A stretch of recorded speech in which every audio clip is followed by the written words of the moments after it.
Dear students, Assalamu alaikum. I welcome you in another lecture video of the course Project Management.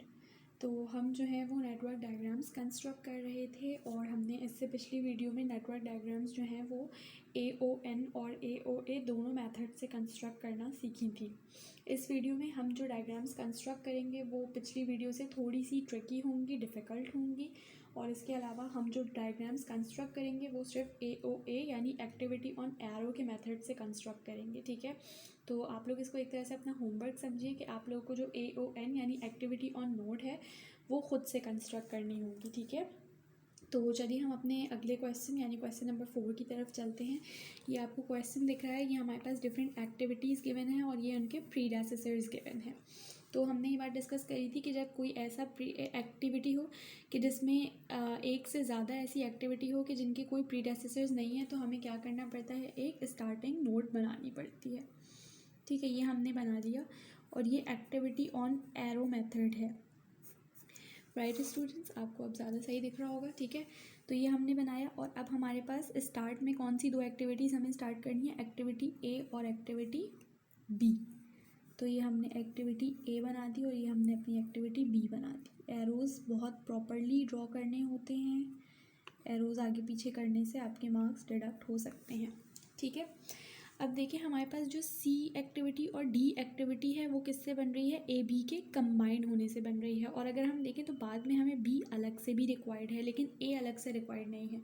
तो इसका मतलब कि हमारा जो एरो बनेगा डमी एक्टिविटी का वो किसकी तरफ बनेगा, टूवर्ड्स ए बनेगा वो। ठीक है, तो ये हमने डमी एक्टिविटी ड्रॉ करी टूवर्ड्स ए। तो अब ये वो पॉइंट है जहाँ पे ए बी कंबाइंड मेरे पास हो चुके हैं। तो जब ए बी कंबाइंड हो सकते हैं तो मैं अपनी एक्टिविटी सी और एक्टिविटी डी जो है वो क्या कर सकती हूँ, परफॉर्म कर सकती हूँ। तो ये मेरे पास आ गई मेरी एक्टिविटी सी और ये मेरी आ गई एक्टिविटी डी। ठीक है, इसके बाद मुझे एक्टिविटी ई परफॉर्म करने के लिए क्या चाहिए, एक्टिविटी बी चाहिए। तो ये रही मेरी एक्टिविटी बी, इससे मैं एक्टिविटी ई परफॉर्म कर लूँगी। ठीक है, अब मुझे यहाँ पे क्या दिखता है कि मुझे अपनी एक्टिविटी डी और ई जो हैं वो एक साथ कंबाइंड चाहिए एफ़ परफॉर्म करने के लिए। ठीक है, तो अगर मैं यहाँ पे डी से लेके ई की तरफ एक डमी एक्टिविटी ड्रॉ करूँगी तो मेरा क्वेश्चन क्या हो जाएगा, मेरा क्वेश्चन चलिए पहले हम ड्रॉ करके देख लेते हैं। ठीक है, हमें ये पता चला कि हमें भाई डी और ई को कंबाइन करना है। तो बजाय इसके कि मैं जो हूँ वो अलग से जो हूँ वो अपनी एक्टिविटी ई करूँ, मैं उसको डी के साथ ही क्या करूँगी, कंबाइन कर दूँगी। ये हमने पिछली वीडियोस में सीखा था। ठीक है, तो ये हमने कंबाइन कर दिया। ये हमारी कौन सी एक्टिविटी थी, ये हमारी एक्टिविटी थी ई। डी ई कंबाइन हो चुके हैं तो अब मैं एक्टिविटी एफ़ जो है वो क्या कर सकती हूँ, परफॉर्म कर सकती हूँ। तो ये मैंने एक्टिविटी एफ़ बना दी।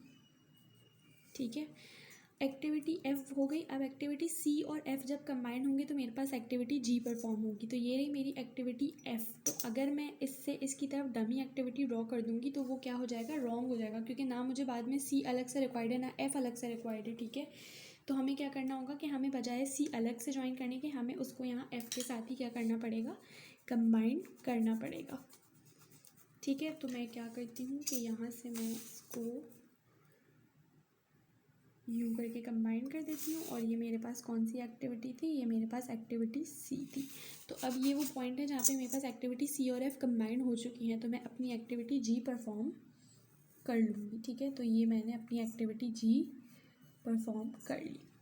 अब एक्टिविटी एच जो है वो डी और ई के कंबाइंड होने से हो रही है। ठीक है, तो ये वो पॉइंट है जहाँ पे मेरे पास मेरी एक्टिविटी डी और ई क्या है, ऑलरेडी कंबाइंड है। हमने यहाँ पे एक्टिविटी पर एफ परफॉर्म करने के लिए डी ई को कंबाइंड किया था, तो वहीं से हम एक्टिविटी एच को भी क्या करेंगे, परफॉर्म कर लेंगे। तो ये हमारे पास एक्टिविटी एच आ गई। अब हम क्या देखते हैं कि एक्टिविटी जी और एच कंबाइंड होंगे तो मेरे पास आई आएगी। ठीक है, तो अब मुझे डमी एक्टिविटी ड्रॉ करने की ज़रूरत नहीं है। क्यों, क्योंकि मुझे अलग से बाद में ना जी रिक्वायर्ड है ना एच। तो मैं क्या करूँगी कि इस एच को अलग से परफॉर्म करने के बजाय उसको यहाँ जी से कंबाइन कर लूँगी। ठीक है, तो हम इरेज करते हैं इस एच को जो हमने अलग से एक्टिविटी परफॉर्म करी थी और उसको ले जाके हम क्या करते हैं, ये जी रास्ते में आएगा तो हम इसको ऊपर लिख देते हैं। ठीक है, हमें एच को क्या करना है, जी के साथ कंबाइन करना है। तो ये देखिए, ये हमने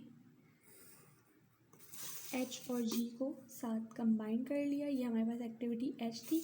अब ये कंबाइन क्योंकि हो चुकी हैं इस पॉइंट पे, तो मेरे पास क्या आएगी, एक्टिविटी आई एक्टिविटी परफॉर्म हो जाएगी।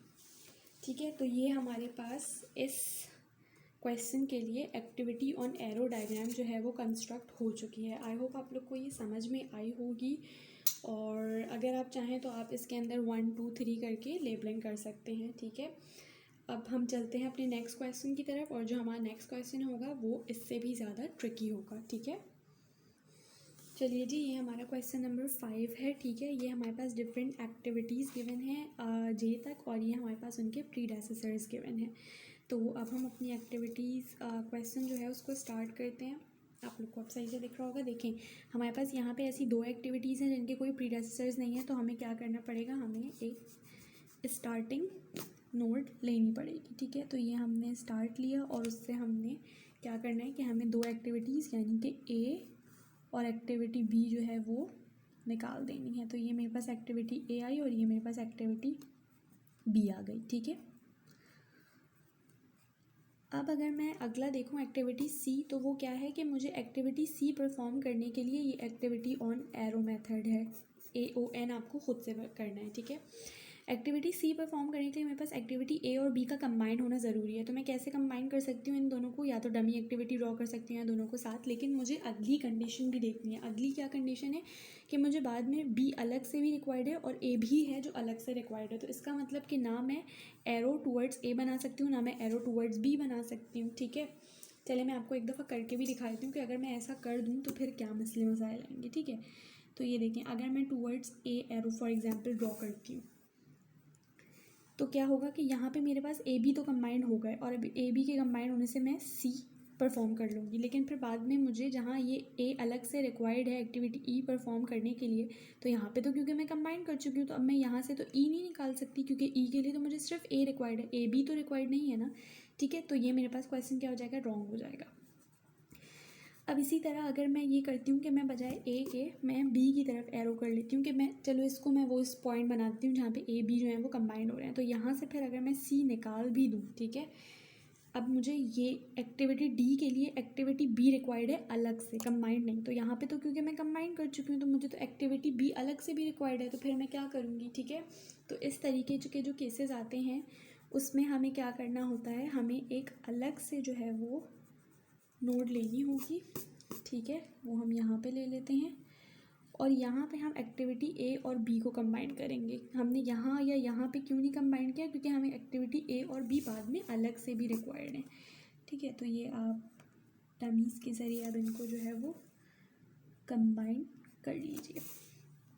ठीक है, ये आ गई आपके पास डॉटेड लाइंस यानी डमी। तो अब ये वो पॉइंट है जहाँ पे मेरे पास ए और बी क्या हो चुके हैं, कंबाइंड हो चुके हैं। तो अब मैं यहाँ से अपनी एक्टिविटी सी क्या कर सकती हूँ, परफॉर्म कर सकती हूँ। ठीक है, अब एक्टिविटी डी के लिए मेरे पास एक्टिविटी बी है प्रीडेसेसर, यानी एक्टिविटी बी परफॉर्म होगी तभी मेरे पास एक्टिविटी डी निकलेगी। तो मैं एक्टिविटी डी जो है ना वो थोड़ी सी लार्ज ड्रॉ करूँगी, उसका रीज़न आपको बाद में समझ में आ जाएगा। ठीक है, तो ये देखें, अब ये मेरे पास एक्टिविटी बी से क्या बन रही थी, एक्टिविटी डी, तो ये मैंने एक्टिविटी डी परफॉर्म कर ली। ठीक है, उसके बाद एक्टिविटी ई के लिए मेरे पास प्रीडेसेसर कौन है, एक्टिविटी ए। तो ये मैं क्या करती हूँ कि मैं इसके बिल्कुल ऊपर जो है वो पॉइंट बना लेती हूँ एक। ठीक है, और अब मैं एक्टिविटी ए से अपनी एक्टिविटी ई भी क्या करूँगी, ड्रॉ कर लूँगी। तो ये मेरे पास आ गई मेरी एक्टिविटी कौन सी, एक्टिविटी ई। ठीक, अब हमारे पास क्या है कि एक्टिविटी ई भी बन गई। अब एक्टिविटी एफ जो है वो किससे बन रही है, एक्टिविटी सी से बन रही है। तो एक्टिविटी सी मेरे पास ये रही, उससे मैंने एक्टिविटी एफ बना ली। ठीक है, अब मेरे पास ई और एफ कंबाइन होंगे तो मेरे पास एक्टिविटी जी बनेगी। ठीक है, तो मुझे क्या करना पड़ेगा कि मैं चाहती तो मैं एफ़ को यहाँ पे ई के साथ ले जाके कंबाइन कर देती, तो ये वो पॉइंट बन जाता जहाँ पे ई एफ कंबाइन हो जाते, और मैं आगे क्या करती, मैं अपना जी बना लेती। लेकिन अगर मैं देखूँ तो मेरे पास एक्टिविटी एफ़ जो है उसको मुझे ई के साथ भी कंबाइन करना है जी परफॉर्म करने के लिए, और डी के साथ भी कंबाइन करना है एच परफॉर्म करने के लिए। तो इसका मतलब कि ना मैं इस एफ़ को डायरेक्टली यहाँ बना सकती हूँ और ना इसके साथ डायरेक्टली, ये कौन सी एक्टिविटी थी हमारी, एक्टिविटी डी थी, ठीक है, इसके साथ बना सकती हूँ, ठीक है, क्योंकि अगर मैंने इन दोनों को यहाँ पे कंबाइन कर दिया तो मैं एक्टिविटी जी तो परफॉर्म कर लूँगी, लेकिन फिर मुझे एक्टिविटी एच परफॉर्म करने में मसला आएगा, और अगर यहाँ परफॉर्म कर लिया तो एक्टिविटी एच कर लूँगी लेकिन जी नहीं परफॉर्म कर पाऊँगी। तो दैट मीन्स कि मुझे जो है वो इन दोनों के साथ अपने क्या करना पड़ेगा, कनेक्ट करना पड़ेगा अपने एफ़ को, ठीक है। मैं ये नहीं कर सकती कि मैं एफ़ को डायरेक्टली वो कर दूँ, तो मुझे डमी एक्टिविटी के ज़रिए से एफ़ को जो है वो यहाँ इसके साथ भी कंबाइन करना पड़ेगा और इसके साथ भी यूँ करके कंबाइन करना पड़ेगा। तो अब ये वो पॉइंट है जहाँ पे मेरे पास एफ़ और ई कंबाइन हो चुके हैं, और ये वो पॉइंट है जहाँ पे एफ़ और डी कंबाइन हो चुके हैं, ठीक है। तो हम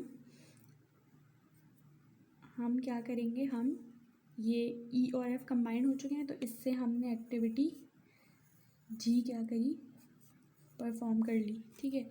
और अब एक्टिविटी डी और एफ़ ये कंबाइन हो चुके हैं, तो हमने एक्टिविटी एच जो है वो परफॉर्म कर ली, ठीक है।